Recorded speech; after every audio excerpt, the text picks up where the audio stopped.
Assalamualaikum warahmatullahi wabarakatuh. Apa kabar semua hari ini? Semoga sehat selalu dan kabar baik menyertai kalian semua. Alhamdulillah kita bertemu lagi dalam pelajaran Bahasa Indonesia bersama saya Teacher Elis. Dan sebagaimana yang sudah kita ketahui, hari ini kita masih akan melanjutkan bab tentang puisi.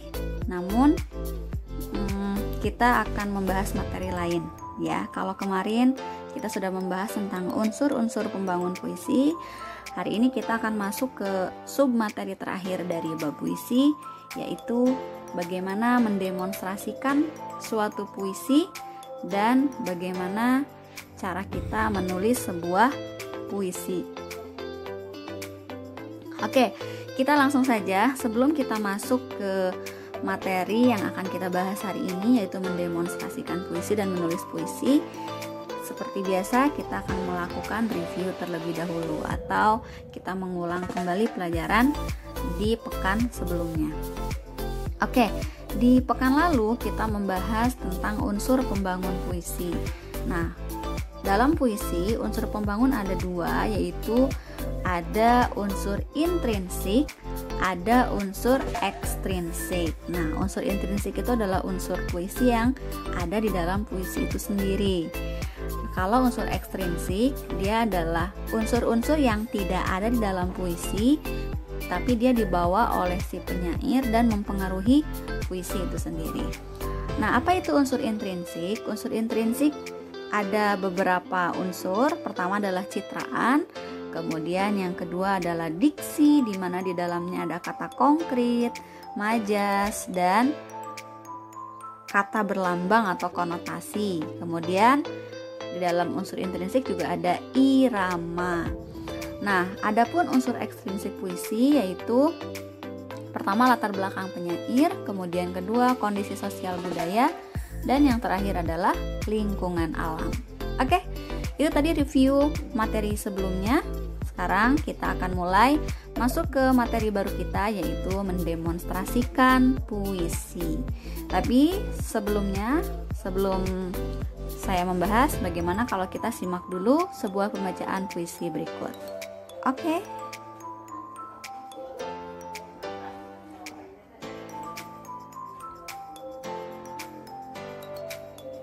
Saya akan membacakan puisi yang saya dedikasikan untuk para petani. Mata luka sengkon karta, serupa mas kumambang, pupuh mengantarkan wejangan hidup,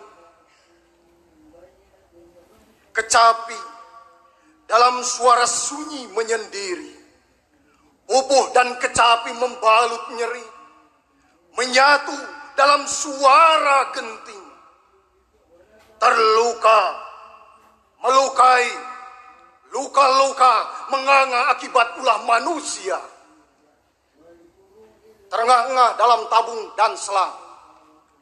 Aku, seorang petani Bojong Sari, menghidupi mimpi dari padi yang ditanam sendiri. Kesederhanaan panutan hidup dapat untung dilipat dan ditabung. 1974, tanah air yang kucinta berumur 29 tahun. Waktu yang muda bagi berdirinya sebuah negara. Lambang Garuda, dasarnya Pancasila, Undang-Undang 45. Merajut banyak peristiwa.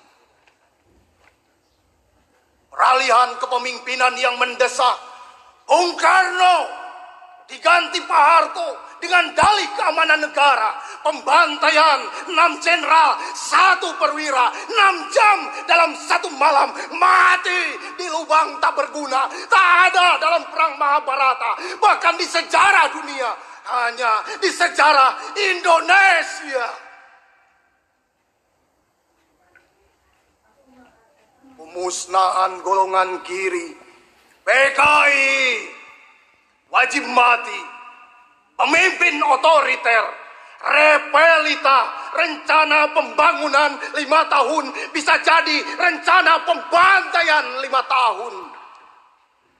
Di tahun-tahun berikutnya, Kudapati penembak misterius. Tak ada salah apalagi benar. Tak ada hukum negara. Pembantaian di mana-mana, diburu sampai got, dor di mulut, dor di kepala, diikat tali, dikepani karung. Penguasa punya tahta yang tidak ada bisa diada-ada. Akulah sengkon yang sakit, berusaha mengenang setiap luka di dada, di punggung, di batuk yang berlapis tuberkulosis. Malam Jumat 21 November 1974. Setiap malam Jumat, Yasin dilantunkan dengan hikmat. Bintang-bintang berzikir di kedipannya. Suara-suara binatang melengkingkan pujian untuk Tuhan. Istriku masih mengenakan mukena, mengambilkan minum dari dapur. Di kejauhan terdengar warga desa gaduh. Ya, adili saja si keluarga rampok itu. Usir saja dari kampung sini. Bakar saja rumahnya. Betul. Di lubang bilik ada banyak obor dan petromak menyala, teriakan tegas. Saudara Sengkon, saudara sudah dikepung ABRI. Kamu selamat menyerahlah. Saudara tidak bisa kabur. Istriku kaget. Kok kamu, Kang? Kebingungan. Demi Allah, saya tidak berbuat jahat. Masih dalam suara yang sama. Kalau saudara tidak mau keluar dalam hitungan 3, kami akan mengeluarkan tembakan peringatan. 1, 2, 3. Secepatnya aku bisa. Di pintu, ratusan warga mulai melontarkan sumpah serapah. Anjing! Oke.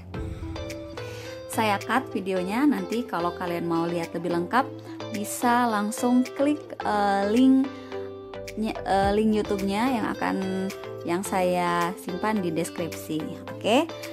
Baik, itu tadi video pertama. Nah, saya akan kasih 2 video untuk video selanjutnya. Kalian simak juga. Masih tentang pembacaan puisi.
Oke, bagaimana menikmati dua puisi tadi? Oke, setelah kalian tadi atau saat kalian tadi menyimak pembacaan dua puisi tadi di video pertama maupun video kedua, apakah puisi yang dibacakan tadi mempengaruhi perasaan atau emosimu? Semacam kalian merasakan sebuah emosi atau perasaan, misalnya ketika kalian menyimak puisi pertama kalian ikut merinding gitu, atau saat mendengarkan puisi kedua kalian kayak ikut berbunga-bunga karena ada yang ingin mencintaimu. Atau apakah kedua puisi tersebut terdengar lebih indah saat disampaikan seperti tadi? Kalian merasa nggak? Kayaknya puisinya terasa lebih indah gitu, terdengar lebih indah. Nah, adakah kamu merasakan suasana dari puisi yang dibacakan tersebut? Kalian merasakan nggak suasana puisinya tuh lebih terasa gitu saat kalian menyimak puisi tadi, baik puisi pertama maupun puisi kedua? Apakah kamu ikut menghayati puisi tersebut? Saat kalian menyimak tadi, kalian merasa ikut menghayati nggak sih puisi itu? Sampai kalian merasa, aku ngerti deh ini makna puisinya. Oke, simpan dulu jawaban kalian karena kita akan bahas. Ketika kalian menyimak sebuah pembacaan puisi, baik seperti di video pertama tadi maupun di video kedua, lalu kalian merasa ada sesuatu yang menyentuh perasaan kalian saat puisi itu dibacakan, atau kalian jadi ikut menghayati dan kalian merasa puisi itu terdengar lebih indah, dan lalu kalian merasa aku dapat memahami makna puisinya karena tadi puisi itu disampaikan dengan jelas, maka 5 hal ini merupakan tujuan dari mendemonstrasikan puisi. Dengan kata lain, demonstrasi puisi memiliki tujuan agar satu, bisa menyentuh perasaan pendengar, kedua, agar pendengar ikut menghayati puisi tersebut, ketiga, agar puisi tersebut terdengar lebih indah, keempat, agar kita bisa lebih mudah memahami makna puisi itu, dan yang kelima, agar puisi bisa tersampaikan dengan jelas kepada pendengar. Nah, 5 hal ini adalah tujuan dari mendemonstrasikan puisi. Oke, kita ulang apa saja tujuan mendemonstrasikan puisi? Menyentuh perasaan, ikut menghayati, agar puisi terdengar lebih indah, agar kita bisa memahami makna puisi, dan agar puisi bisa tersampaikan dengan jelas. Itu adalah tujuan dari mendemonstrasikan puisi. Lalu kalau begitu demonstrasi puisi itu apa? Mendemonstrasikan puisi bisa kita katakan yaitu membacakan puisi atau menyampaikan puisi dengan penuh penghayatan agar didengar atau diperhatikan dan dilakukan dalam bentuk pertunjukan. Nah, itu demonstrasi puisi. Kalau misalnya kamu baca puisi sendirian di dalam kamar, itu demonstrasi enggak? Enggak ya, karena demonstrasi itu biasanya disampaikan di depan pendengar gitu. Kan tadi ada tujuannya, ya. Jadi, ketika kalian membacakan sebuah puisi kemudian di depan umum atau di depan pendengar, di depan orang yang mendengarkan, dan kalian lakukan dalam bentuk pertunjukan, nah itu disebut sebagai demonstrasi puisi. Bisa difahami sampai sini? Oke, kita lanjut. Oke, tadi demonstrasi puisi itulah membacakan puisi. Nah, dalam mendemonstrasikan puisi ada 3 bentuk yang bisa kalian lakukan. Oke, 3 cara yang bisa kalian lakukan saat mendemonstrasikan puisi. Apa saja bentuk-bentuk demonstrasi puisi itu? Yang pertama adalah deklamasi. Yang kedua, musikalisasi. Yang ketiga, teatrikal. Nah, apa itu? Apa sih ketiga ini? Ya, deklamasi itu contohnya seperti video pertama tadi. Nah, itu disebut sebagai deklamasi puisi atau demonstrasi puisi dalam bentuk deklamasi. Musikalisasi itu adalah contohnya seperti di video kedua. Itu musikalisasi di mana puisi dibacakan dengan diiringi alunan musik dan puisi itu diberi nada ya, irama yang mengikuti alunan musik itu. Kemudian ada teatrikal. Apa itu teatrikal? Nah, teatrikal itu adalah mementaskan isi dan kisah dari sebuah puisi menjadi drama. Jadi kamu membuat drama tetapi ceritanya dari sebuah puisi gitu loh. Nah, itu teatrikal. Seperti misalnya tadi ada puisi dari Sapardi Djoko. Kamu bisa nggak menteatrikalkan itu? Bisa. Nah, kalau kita perhatikan puisi dari Sapardi Djoko, Aku Ingin Itu, kisahnya itu tentang seseorang yang mencintai kekasihnya dengan dia hanya ingin mencintai dengan sederhana aja gitu, tetapi penuh makna. Nah, kamu pentaskan itulah dalam bentuk drama. Itu disebut teatrikal. Oke, jadi bentuk demonstrasi puisi ada apa saja? Ya, deklamasi, musikalisasi, dan teatrikal. Oke, kita lanjut. Nah, karena demonstrasi puisi ini biasanya disampaikan dalam bentuk pertunjukan dan itu didengar dan tujuannya untuk didengar oleh pendengar atau diperhatikan, dan tentu tadi demonstrasi puisi itu memiliki tujuan yang sangat lengkap ya. Pertama, tujuannya adalah untuk menyentuh perasaan agar kita bisa ikut menghayati dan sebagainya. Nah, maka otomatis saat kita mendemonstrasikan puisi, kita harus mendemonstrasikannya dengan baik dong. Nah, makanya ada beberapa hal yang harus kita perhatikan saat kita mendemonstrasikan sebuah puisi. Yang pertama adalah vokal, yang kedua intonasi, yang ketiga jeda, dan yang keempat adalah ekspresi.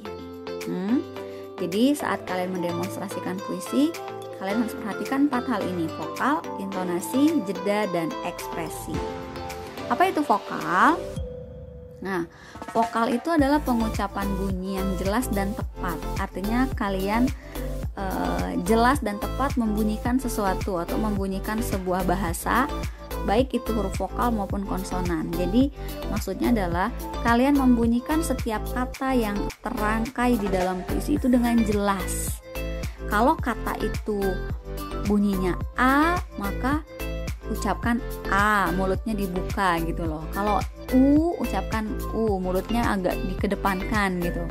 Jadi jangan sampai saat kita mendemonstrasikan puisi, bunyi yang kita keluarkan itu tidak jelas. Misalnya kita kayak bergumam, aku ingin mencintaimu. Nah, tidak seperti itu. Tapi ketika kita mendemonstrasikan puisi, vokalnya harus jelas. Begitu. Kayak mulutnya tuh harus dibuka gitu, sesuai dengan bunyi atau konsonannya. Oke, kemudian intonasi. Apa itu intonasi?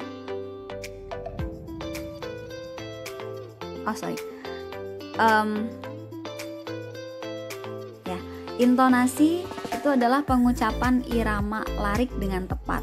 Nah, jadi maksudnya di sini adalah kita harus tahu nih larik ini apakah harus diucapkan dengan nada tinggi atau nada rendah, ataukah harus diucapkan dengan keras atau dengan lembut. Seperti tadi di video pertama, ketika dia mengucapkan kata-kata rintihan, dia menggunakan suara yang rendah, merintih. Tetapi ketika tadi dia mengucapkan kalimat-kalimat kayak memaki, nah dia menggunakan suara atau nada yang tinggi, itu disebut intonasi. Jadi kita menyesuaikan suasana setiap larik itu dengan suara kita. Tujuannya agar apa? Agar emosi dari kalimat itu sampai kepada pendengar. Begitu, ya, memberikan emosi tertentu kepada pendengar. Kemudian jeda. Jeda itu adalah pemberian waktu henti sementara pada kata atau lirik tertentu untuk menekankan makna atau emosi. Jadi kita nggak mungkin kan baca satu bait puisi itu terus menerus aja gitu kan, enggak. Tetapi biar terdengar lebih indah maka kita perlu ada jedanya antara lirik satu dengan lirik selanjutnya, harus ada jeda gitu. Bahkan mungkin antar kalimat, antar kata pun perlu ada jedanya terkadang gitu kan. Untuk apa tujuannya? Agar menekankan makna dari setiap lirik itu dan emosinya juga sampai. Jadi ada jedanya. Kayak tadi, aku ingin mencintaimu. Kan nggak mungkin kita, aku ingin mencintaimu dengan sederhana seperti kayu. Nah, tidak seperti itu kan. Kalau begitu kan jadi terdengar seperti kita bergumam atau membaca buku atau membaca koran gitu. Nah, makanya perlu ada jeda. Misalnya, aku ingin mencintaimu dengan sederhana. Itu kan ada jeda-jeda. Nah, itu jeda itu diperlukan ketika kita mendemonstrasikan puisi. Yang terakhir adalah ekspresi. Apa itu ekspresi? Ekspresi itu adalah mimik atau air muka yang menunjukkan emosi atau perasaan tertentu dalam penghayatan puisi. Jadi ketika kita mendeklamasikan puisi itu, mendemonstrasikan puisi itu, kita harus sampaikan juga ekspresi kita atau mimik kita tuh harus kayak gimana. Seperti tadi di video pertama, ketika dia mengungkapkan kematian 7 jenderal, dia menampilkan mimik muka yang sedih. Atau ketika menampilkan tadi pembantaian, kemudian ketika dia tadi membacakan si Sengkon Karta yang mau diburu, mau ditangkap. Nah, dia juga tadi menyampaikan mimiknya menyesuaikan kan dengan cerita itu. Nah, itu perlu. Bahkan ditambah gerakan tubuh itu sangat membantu sekali untuk membangun ekspresi dan menambah tadi emosi itu gitu.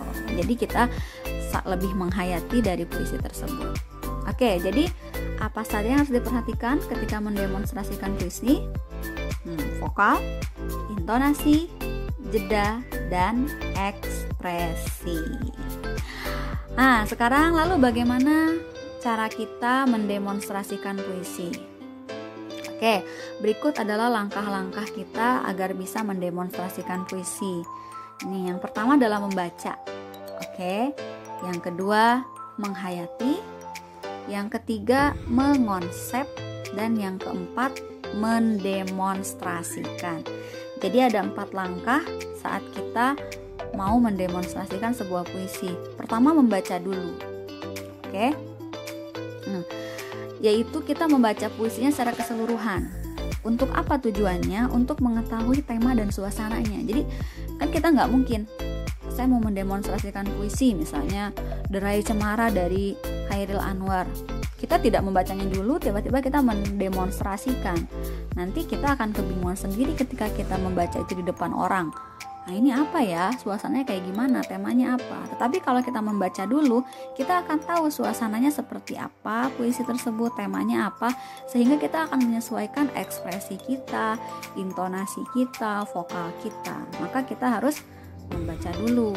Dan setelah membaca tentu harus menghayati.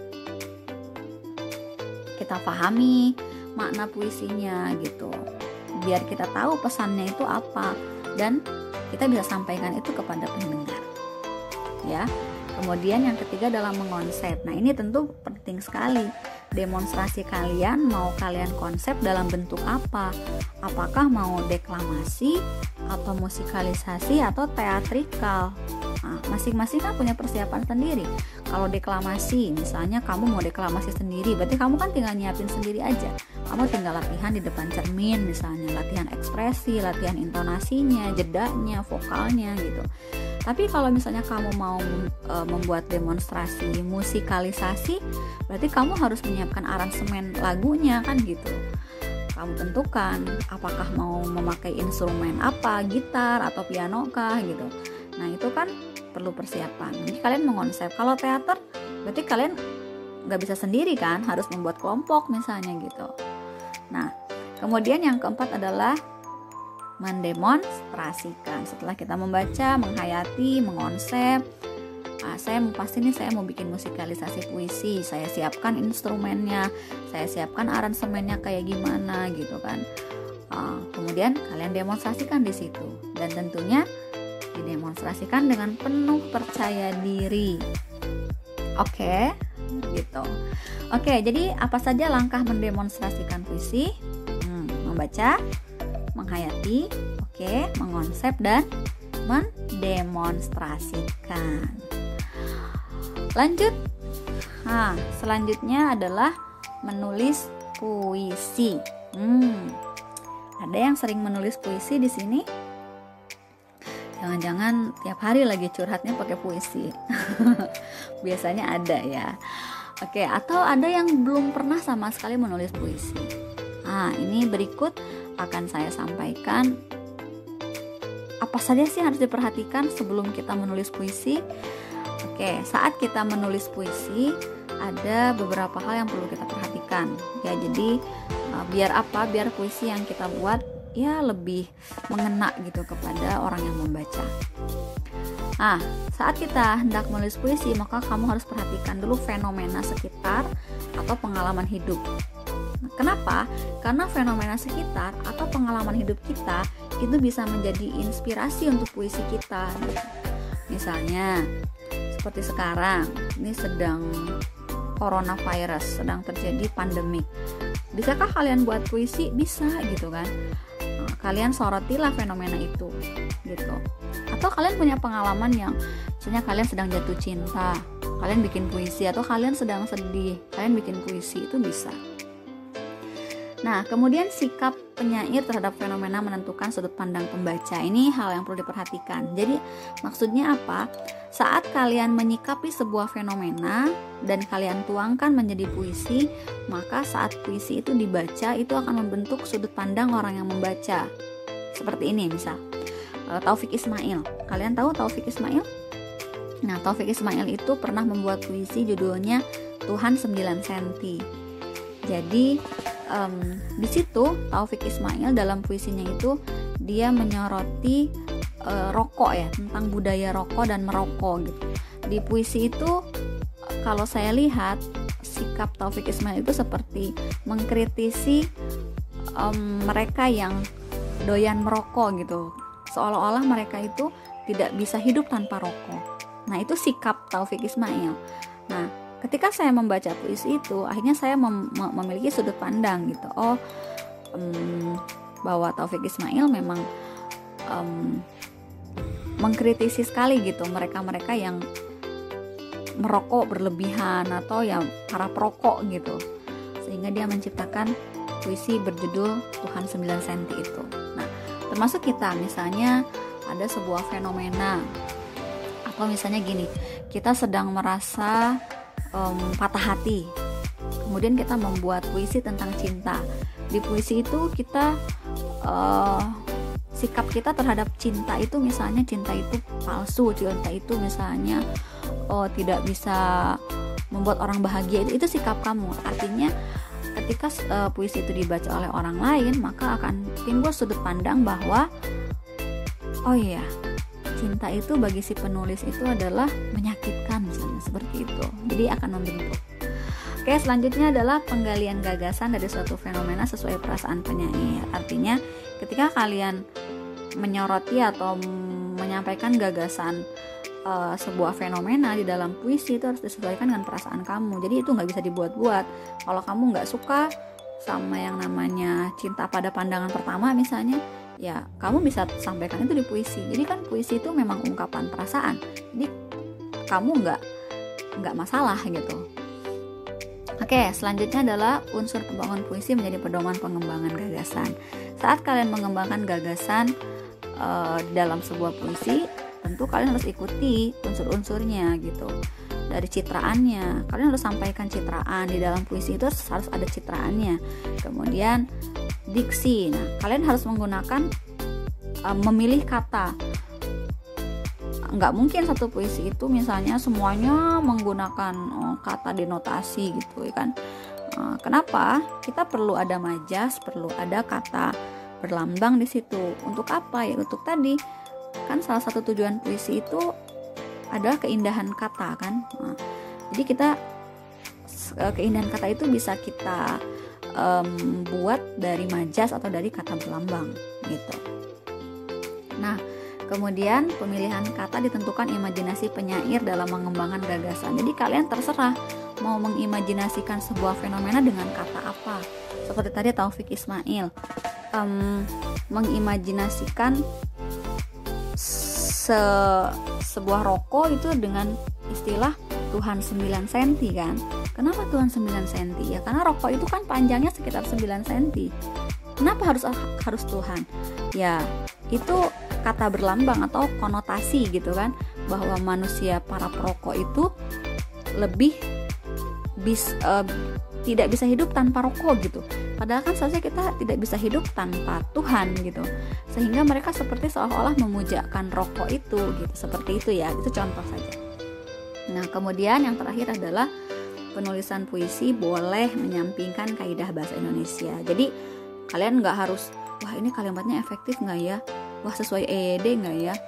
Atau sesuai Puebi nggak ya? Kemudian, wah ini bentuknya aku harus gimana ya, pasif atau itu kamu nggak harus mikirin itu gitu, karena puisi itu yang dikedepankan adalah keindahan kata dan pesan serta makna. Oke, jadi kalian bisa menyampingkan itu. Oke, bisa dipahami sampai sini.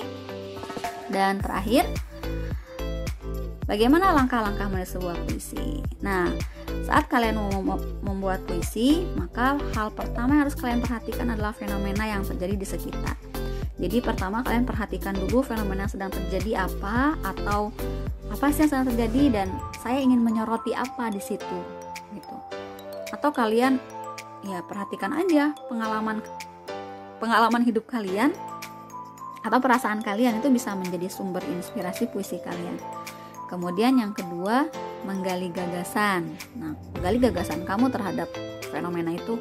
Menurut aku nih, Ramadan kali ini Ramadan yang misalnya istimewa banget, karena walaupun pandemik tapi umat muslim tetap berpuasa misalnya. Kamu bisa bikin puisi itu gitu ya. Kemudian setelah menggali gagasan sesuai perasaan kita, mengembangkan gagasan berdasarkan unsur-unsur pembangun puisi. Nah, kembangkan gagasan itu, kamu beri citraan, kamu gunakan diksi, kata konkret, kata berlambang, majas. Nah, kamu bubuhkan di situ. Dan melakukan pemilihan kata sesuai dengan imajinasi. Jadi kalian boleh berimajinasi, kalian boleh menggambarkan sebuah fenomena itu dengan kata seperti apa, itu boleh. Oke, itu tadi langkah-langkah menulis puisi. Nah, dengan berakhirnya materi langkah-langkah menulis sebuah puisi ini, atau berakhirnya materi mendemonstrasikan puisi, maka sudah habis juga materi tentang puisi. Ya, itu tadi materi hari ini, dan ini adalah materi terakhir di kelas 10 ya. Semoga apa yang saya sampaikan bisa membantu kalian untuk lebih memahami materi tentang puisi. Terima kasih banyak atas perhatiannya dan sudah meluangkan waktu untuk berkunjung ke channel ini. Jika penjelasan saya dirasa sangat membantu kalian untuk memahami materi bahasa Indonesia, terutama materi puisi ini, kalian boleh share dan tentunya like and subscribe. Tapi jika misalnya masih ada kekurangan, silakan kalian boleh memberikan saran, tetapi dengan syarat gunakan bahasa yang sopan dan santun, sebagaimana panduan dalam bahasa Indonesia ya, menggunakan bahasa yang sopan dan santun. Itu saja yang saya sampaikan. Tetap cintai bahasa Indonesia, gunakan bahasa Indonesia dengan baik dan benar. Terima kasih. Wassalamualaikum warahmatullahi wabarakatuh. Bye-bye.